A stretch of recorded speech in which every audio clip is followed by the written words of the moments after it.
Hi, I'm Heather Noe. And I'm Sharon Maley, and we are the Heart of Missouri RPDC K through 12 math consultants.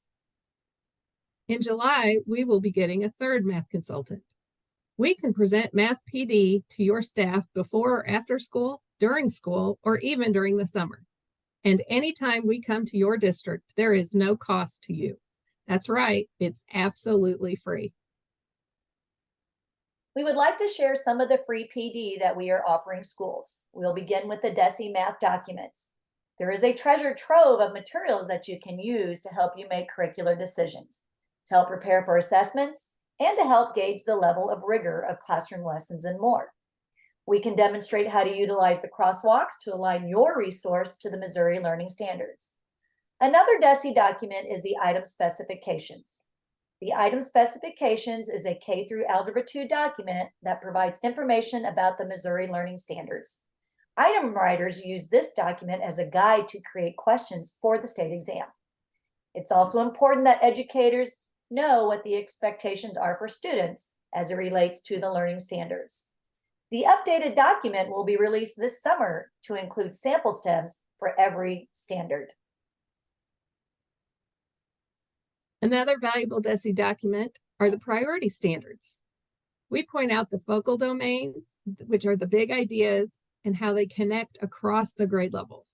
We emphasize how to teach and make the connections between the priority standards and the other standards, as all of the standards should be taught. The state assessment will be 100% priority standards in the 2024-2025 school year. The performance level descriptors help focus the work on how to bridge a below basic student to the proficient level. If you want students to rise above basic, you must offer them rigorous opportunities through richer problems. The performance level descriptors show at what depth or level richer problems need to be as it relates to the domain of the standard, and also helps with the integration of the 8 mathematical practices for students. And what are those 8 mathematical practices? Those are practices that we want our math students to have. So they are mathematically literate. We want them to be critical thinkers, students who can consider reasonableness in answers and identify patterns and make connections from mathematical concepts to the real world. We share ideas with teachers of how they can foster those practices by how they teach in their classroom. The MAP item analysis report is the performance report from the state assessment. We show how to analyze, read, and interpret state assessment data. We discuss item types, subtypes, as well as any other additional information that is provided on the report to help districts think about curricular shifts or decisions.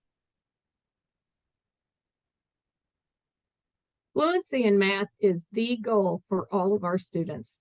But how do we get there?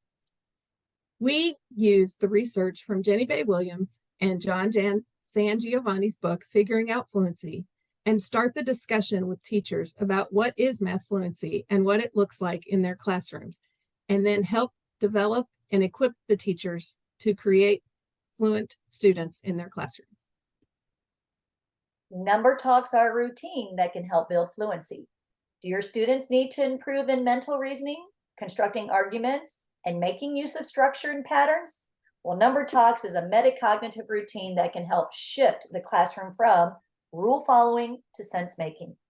We model how to do number talks with teachers and or students. We can also come to you to observe and provide feedback.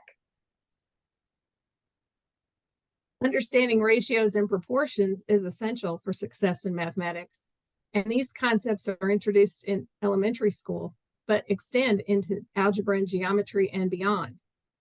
We share with your teachers the different representations for ratios and proportions and try to bridge that gap from elementary into high school for how students are taught these topics to increase fluency as they continue through high school.